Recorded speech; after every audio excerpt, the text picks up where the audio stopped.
So what I decided to do is to do a trial run before my big day where I present professional development, unpacking the standards for Common Core. And I did this with a fellow English teacher, and I broke it down to looking at the Maryland standards and using my template that is on the website here, and using that to develop meaning and understanding and ask some questions on where this could possibly go in the development of either rubrics or assessments or things like that. So instead of doing that all over again, I developed something to make meaning of the unpack standards. Right.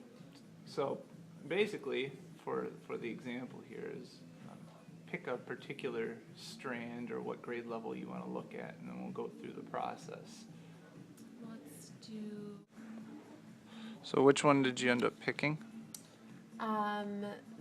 this one right here, the R12 that they have. Okay. Determine a central idea of a text and analyze its development over the course of a text, including how it emerges and is shaped and refined in specific ideas. Providing an objective summary of the text. So what you are first doing is what? So the first thing that she did is she went through and picked a informational text standard and used my form to copy the standard and then picked the unpack standards that Maryland had on there. Obviously, this is basic work. Anybody can copy and paste this. But what she ended up doing is making meaning of it through the overarching ideas and essential questions. Where you're kind of making meaning. You have the next two things. You have overarching ideas and essential questions. And when overarching ideas are basically like looking at the essential skills and saying, okay, so what are the enduring ideas that we're going to have, the lifelong skills? What does that mean in Okay. terms of that? So just pulling out the big ideas in here. Yeah, so- like the keywords almost. Yeah, so if you look at my example, if you go to my example, I have my standard, which is determine a theme or central idea of a text, so on and so forth. And then the essential skills I unpacked were analyze ideas, literary techniques, and specific details. And so my overarching idea is, it says writers don't always say things directly or literally. Sometimes they convey their ideas indirectly. Okay. So it's almost like I broadened it out to the big picture. Right. All right. So it's just going almost from here it's specific, here you're making it more specific, but here you're kind of expanding the idea again. Right, but Okay. yeah, broadening it out to Right. those big picture, what am I going to do with this Right. thing? So go back to yours. So once you do that, the big thing that you want to look at is those essential questions. How do we make meaning and deepen student learning? So what are the questions that you could basically ask students or frame your information on Okay.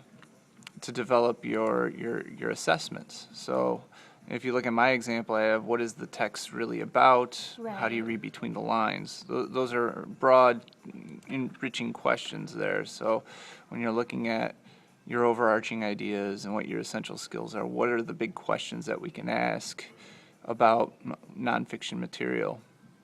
Okay. How do authors structure their writing to create convincing arguments could be one, because when you're looking at rhetoric, that's the ideas that you're pulling all those ethos, pathos, logos, plus ordering the argument and using the logical reasoning. Up above, determine a central idea of a text and analyze its development over the course of a text.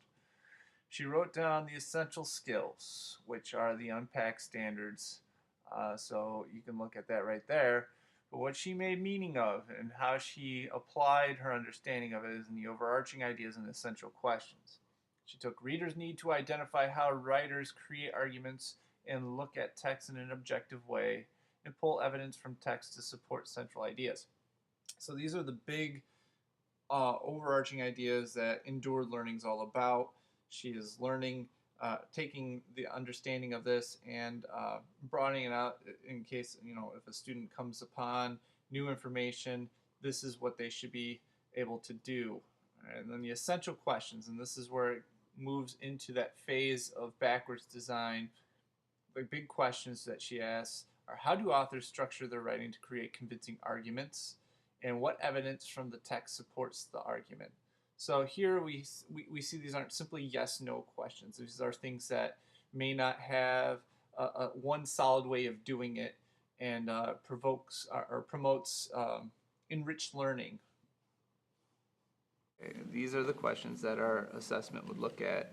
The essential skills would almost be the domains of the rubric, and we're looking at how those concepts are endured in the overarching idea. So we're creating an enriched activity. Which makes more sense to me too, because it's far more specific than what you have in the anchor standard. You wouldn't want to put an anchor standard on the rubric, because then the students aren't going to understand exactly what you mean by this, because it's encompassing all of these essential skills. So At unpacking the standards, just making more of a meaning instead of just looking at the how-to. well, and I like how it breaks it down so that it's like multidimensional. So you're not just looking at what the standard says and then you're saying, okay, well, what does that mean? But you're looking at it in terms of the skills that are involved, and then what are the ideas that through these essential skills overlap. So you can kind of boil it down to something that's more manageable then.